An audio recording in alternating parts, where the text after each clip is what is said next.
तो बच्चों चलते हैं हम 9वीं कक्षा में, जो कलिका चेतर्के के पुस्तिका है ना, उसमें से सीखने के प्रतिफल एक में से देख लेंगे, एक को हम देख लेंगे। वहाँ पर देख लीजिए, कहानी और कविता आदि को ध्यानपूर्वक सुनकर ज्ञान प्राप्त करें। तो यहाँ पर गतिविधि 1 है, कहानी सुनना और बोलना। कहानी को सुनना है और उसके बाद बोलना है। कहानी का नाम है बुद्धिमान ಕಿಸಾನ್। ಹಾಗಾದರೆ ಈ ಕಥೆಯನ್ನು ಕೇಳಿ ಮತ್ತೆ ನೀವು ಹೇಳಬೇಕಾಗ್ತದೆ ಆ ಕತೆ। तो यहाँ पर पहले कहानी को सुन लीजिए। बुद्धिमान किसान। एक दिन एक किसान मेले से अपने घर लौट रहा था। उसने मेले से एक भैंस खरीदी थी। जब वह घने जंगल से होकर गुजर रहा था, तब एक डाकू उसका रास्ता रोक लिया।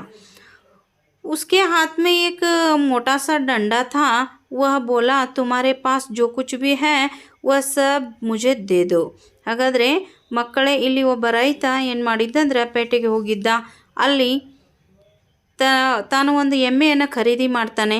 ಆನಂತರ ಜಂಗಲ್ದಾಗಿಂದ ಬರಬೇಕಂತ ಅಲ್ಲಿ ಒಬ್ಬ ಡಾಕು ಅವನನ್ನು ತಡೆ ಹಿಡಿತಾನೆ। ಆ ಡಾಕು ಅವನ ಕೈಯಲ್ಲಿ ಏನಿತ್ತು, ಒಂದು ದೊಡ್ಡ ಕಟ್ಟಿಗೆ ಇತ್ತು, ದಂಡಾಯಣಿ ಕಟ್ಟಿಗೆ ಕಾಣ್ತಾ ಇದೆ ಚಿತ್ರದಲ್ಲಿ, ತಾವು ನೋಡಿ। ವಹ ಬೋಲಾ, तुम्हारे पास जो कुछ भी है वह सब कुछ मुझे दे दो। किसान डर गया। उसने अपने सारे पैसे डाकू को दे दिया। तब डाकू बोला, अब मुझे तुम्हारी भैंस भी चाहिए। ಹಾಗಾದರೆ ಆ ಡಾಕು ಏನು ಹೇಳ್ತಾನೆ, ನಿನ್ನ ಹತ್ತಿರ ಏನಿದೆಯೋ ಅದನ್ನೆಲ್ಲ ಕೊಟ್ಬಿಡು ಅಂತ ಹೇಳ್ದ। ಹಾಗಾದರೆ ಆ ರೈತ ಏನು ಮಾಡಿದ, ತನ್ನ ಹತ್ತಿರ ಇರ್ತಕ್ಕಂಥ ಏನು ಧನ ಇತ್ತು ಅದನ್ನೆಲ್ಲ ಕೊಟ್ಬಿಟ್ಟ। ಆಗ ಮತ್ತೆ ಡಾಕು ಹೇಳ್ತಾನೆ ಏನಂದರೆ, ನಿನ್ನ ಹತ್ತಿರ ಏನು ಎಮ್ಮೆಯನ್ನು ಖರೀದಿ ಮಾಡ್ಕೊಂಡು ಬಂದಿದೆಯಲ್ಲ ಅದನ್ನು ಕೊಡು ಅಂತ। ಹಾಗಾದರೆ ಯಹ ಸುನ್ಕರ್ ಕಿಸಾನ್ ನೆ ಭೈಂಸ್ ಕಿ ರಸ್ಸಿ ಬಿ ಡಾಕು ಕೆ ಹಾತ್ ಮೇ ದೇ ದಿ। ಹಾಗಾದರೆ ಅದನ್ನು ಕೇಳಿ ಪಾಪ ರೈತ ಏನು ಮಾಡ್ತಾನೆ, ತನ್ನ ಕೈಯಲ್ಲಿ ಇರ್ತಕ್ಕಂಥ ಒಂದು ಎಮ್ಮೆಯ ಒಂದು ಹಗ್ಗ ಏನಿತ್ತು ಅದನ್ನು ಆ ಒಂದು ಡಾಕುವಿನ ಹತ್ರ ಕೊಟ್ಟ, ಅವನ ಕೈಯಲ್ಲಿ ಕೊಟ್ಟ। फिर किसान बोला, मेरे पास तो जो कुछ भी था मैंने सब तुम्हें दे दी। ನನ್ನ ಹತ್ತಿರ ಏನಿತ್ತಲ್ಲ ಅಣ್ಣ ಅದನ್ನೆಲ್ಲ ಕೊಟ್ಟಿದ್ದೀನಿ ಅಂತ ಹೇಳಿದ। ಕೃಪಾ ಕರ್ಕೆ ಆಪ್ ಮುझे अपना डंडा दीजिए। ನಿಜವಾಗ್ಲೂ ನೀವು ಕೃಪೆ ಮಾಡಿ ನನಗೆ ಆ ಕಟ್ಟಿಗೆಯನ್ನು ಕೊಡ್ರಿ ನನ್ನ ಕೈಯಲ್ಲಿ ಅಂತ ಕೇಳಿದ। ಅವಾಗ ಡಾಕು ಕೇಳ್ತಾನೆ, लेकिन तुम्हें इसकी क्या आवश्यकता है? वह बोला, मैं डंडा अपनी पत्नी को दूंगा। ನಿನಗೆ ಇದ್ರದ್ದು ಈ ಕಟ್ಟಿಗೆಯನ್ನು ತೊಗೊಂಡು ನೀನೇನು ಮಾಡ್ತೀಯ ಅಂತ ಕೇಳಿದಾಗ ಅವನು ಹೇಳ್ತಾನೆ, ಇಲ್ಲಪ್ಪ ನಾನು ನನ್ನ ಹೆಂಡತಿ ಕೊಡ್ತೀನಿ ಅಂತ ಹೇಳಿದ। ಯ ಡಂಡಾ ದೇಖಕರ್ ವಹ ಡಾಕು ಆ ಕಟ್ಟಿಗೆಯನ್ನು ಕೊಟ್ಟ ನಂತರ ಅವನೇನು ಮಾಡ್ತಾನೆ, ಒಂದು ಕ್ಷಣನೂ ಬಿಡಲಾರದೆ वह किसान ने बिना वक्त गंवाए डाकू को जोर जोर से मारना शुरू कर दिया। किसान का ಮಾರ್ ಖಾಕರ್ ಡಾಕು ವಹಾಸೆ ಭಾಗ್ ಖಡಾ ಹುವಾ। ಹಾಗಾದರೆ ಆ ಡಾಕುವನ್ನು ಏನು ಮಾಡ್ತಾನೆ, ಒಂದು ಕ್ಷಣ ವೇಟ್ ಮಾಡದೆ ಸಿಕ್ಕಾಪಟ್ಟೆ ಹೊಡಿಲಿಕ್ಕೆ ಪ್ರಾರಂಭಿಸಿದ ಆ ಕಟ್ಟಿಗೆಯಿಂದ। ಅದನ್ನು ನೋಡಿ ಡಾಕು ಏನು ಮಾಡ್ತಾನೆ, ಹೆದರಿ ಓಡಿ ಹೋಗ್ತಾನೆ। ಹಾಗಾದರೆ ಕೆಳಗೆ ಈ ಕಥೆಯನ್ನು ತಾವು ಕೇಳಿದಿರಿ। ಕೆಳಗೆ 1.1 ಅಭ್ಯಾಸ ತಮ್ಮ ಮುಂದೆ ಇದೆ।